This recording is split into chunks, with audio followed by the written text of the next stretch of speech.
Assalamualaikum warahmatullahi wabarakatuh. Bagaimana kabarnya semua? Semoga semua dalam keadaan sehat walafiat. Sebelum dimulai pembelajaran ini, marilah kita awali dengan berdoa terlebih dahulu. Berdoa mulai selesai. Oke, sebelum dimulai materi pembelajaran ini, saya akan memperkenalkan diri terlebih dahulu. Nama saya Ibu Sutriwardati. Saya akan menyampaikan materi pelajaran Bahasa Indonesia untuk kelas 10. Materi Bahasa Indonesia kelas 10 SMK Muhammadiyah 3 Yogyakarta.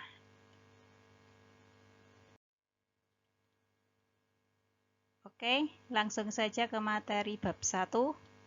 Bab 1 adalah materi tentang teks laporan hasil observasi.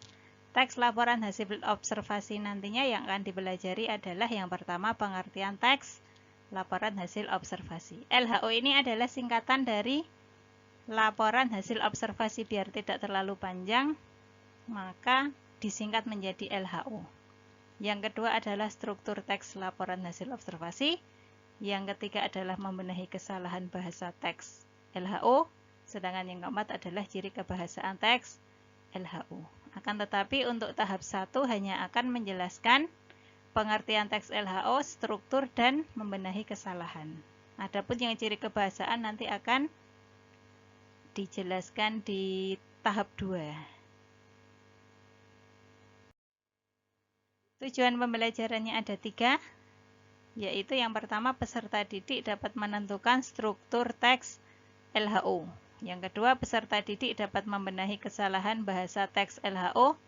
Yang ketiga, peserta didik dapat menentukan unsur kebahasaan teks LHO. Oke, materi yang pertama yaitu pengertian teks LHO. Teks LHO adalah teks yang berisi penjabaran umum atau melaporkan sesuatu berupa hasil pengamatan atau observasi. Karena observasi itu adalah kata lain dari sebuah pengamatan.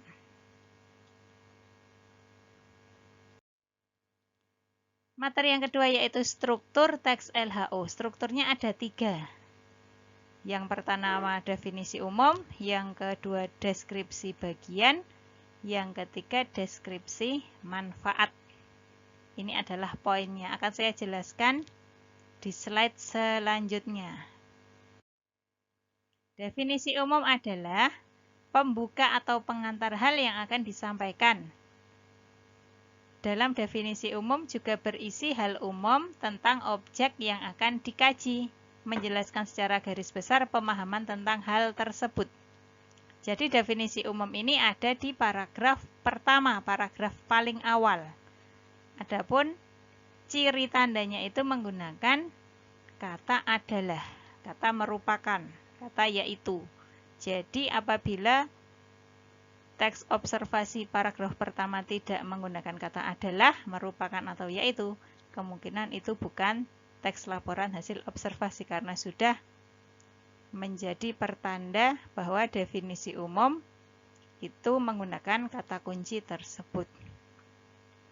Definisi umum ada di paragraf pertama. Jadi paragraf pertama dimasukkan di definisi umum.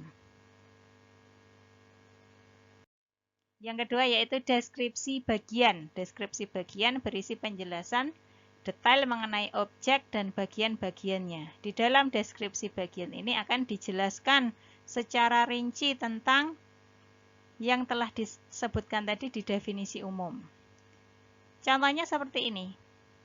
Di sini dijelaskan para wali songo menyebar agama Islam di Jawa yang sudah membagi wayang menjadi 3. Ini dijelaskan macam-macam wayang.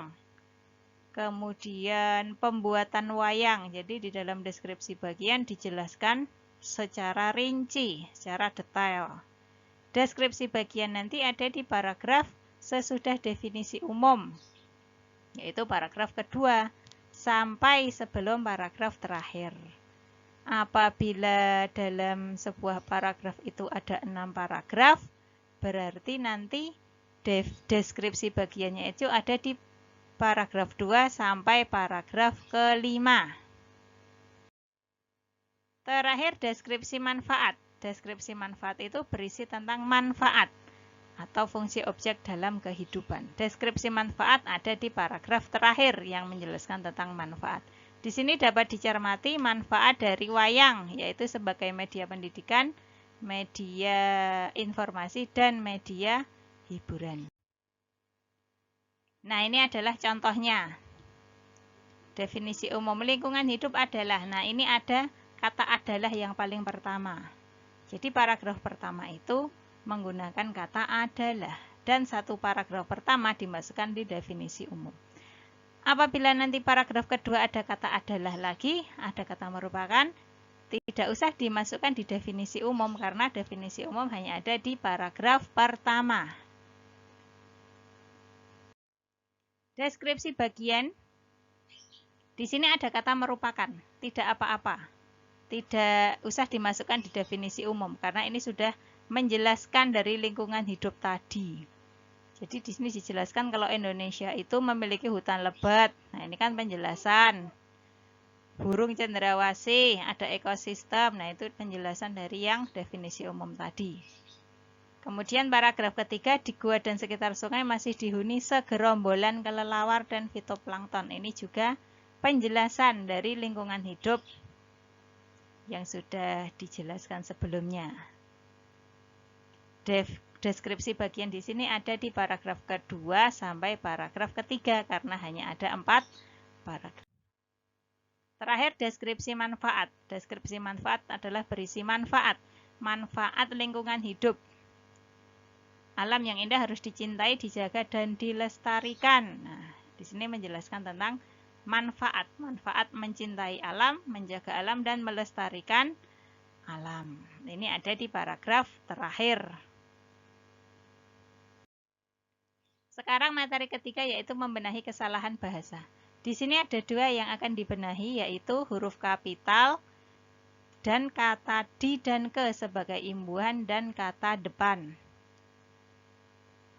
Huruf kapital digunakan untuk yang pertama, huruf pertama pada kata pertama dalam suatu kalimat.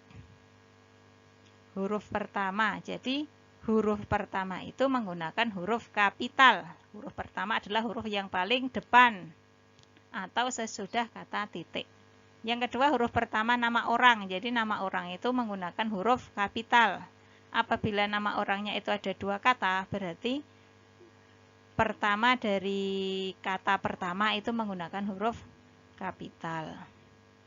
Huruf pertama nama bahasa, suku, bangsa, dan agama. Bahasa Indonesia, nanti yang kapital hanya yang Indonesia saja. Bahasanya B, dalam kata bahasa tidak usah pakai huruf kapital. Suku, suku Asmat, yang kapital hanya Asmat, huruf A-nya saja. Bangsa Indonesia, yang kapital hanya yang Indonesia saja, B-nya tidak usah kapital. Agama Islam, nanti yang kapital hanya Islamnya, I-nya saja. Agamanya A tidak usah. Selanjutnya huruf pertama nama tempat, lokasi secara geografis. Tempat misalnya Indonesia, misalnya Jakarta, Surabaya. Nah, itu menggunakan huruf kapital. Lokasi ya, lokasi Indonesia, Yogyakarta. Huruf kapital. Yang kelima, huruf pertama unsur-unsur nama diri geografi. Jadi misalnya nanti dijelaskan ada pantai Parangtritis, itu pantainya tidak usah kapital, yang kapital hanya Parangtritis. Kota Yogyakarta, kota pada K tidak usah kapital, yang kapital Y-nya saja, Yogyakarta. Tetapi kalau tidak ada kata Yogyakarta, hanya kota, berarti kotanya cukup menggunakan huruf kecil saja. Selanjutnya, huruf pertama unsur-unsur nama diri atau nama diri geografi jika kata yang mendahuluinya menggambarkan kekhasan budaya. Seperti contohnya makanan, gudeg Jogja, Gudeg, G-nya tidak usah kapital, yang kapital hanya Y-nya saja. Yogya, P-empek Palembang, hanya P-nya Palembang saja. Empek-empek P-nya kecil saja. Serabi Solo. Serabi Solo, S-nya pada kata serabi kecil, Solo pada kata S kapital. Akan tetapi kalau tidak khas seperti pisang Ambon, itu tidak usah pakai kapital. Maaf. Yang ketujuh, tidak dipakai sebagai huruf pertama unsur geografi yang tidak diikuti oleh nama diri. Misalnya pantai Parangtritis, tidak ada Parangtritisnya, berarti P-nya kecil. Desa, tidak ada kata desa Sumberhayu, berarti tidak usah kapital, desanya cukup kecil saja. Selanjutnya. Oke, kita lanjutkan lagi. Selanjutnya penggunaan kata di dan ke sebagai kata imbuhan dan kata depan. Di dan ke itu bisa sebagai imbuhan, bisa sebagai kata depan. Sebagai kata depan apabila diletakkan sebelum nama tempat.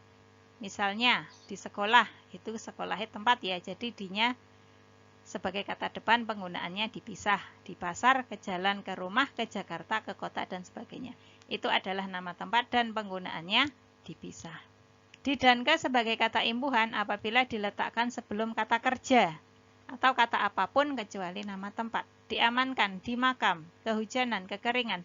Yang jelas sesudah di dan ke itu bukan nama tempat, itu sudah jelas. Di dan ke sebagai imbuhan dan penggunaannya disambung.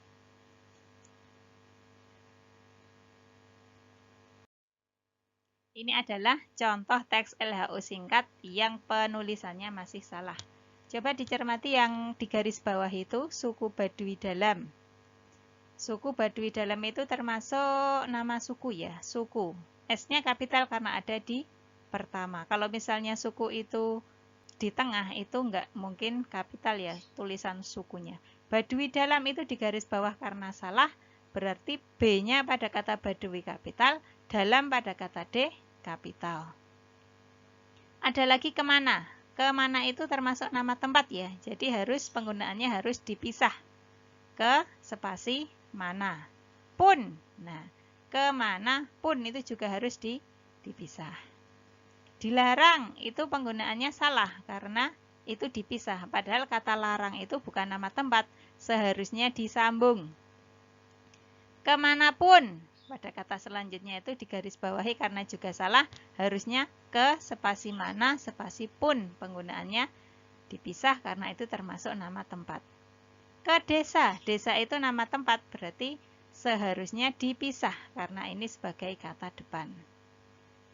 Jadi penggunaannya itu harus dipisah apabila sesudah kata di dan ke itu adalah nama tempat. Sedangkan sesudah di dan ke kalau bukan nama tempat berarti itu adalah imbuhan. Berarti penggunaannya tidak usah dipisah tetapi disambung. Demikianlah materi Bahasa Indonesia tahap 1 yang telah Bu Sutri sampaikan. Semoga bermanfaat dan dapat dipahami oleh semua siswa. Billahi taufiq wal hidayah. Saya akhiri. Wassalamualaikum warahmatullahi wabarakatuh.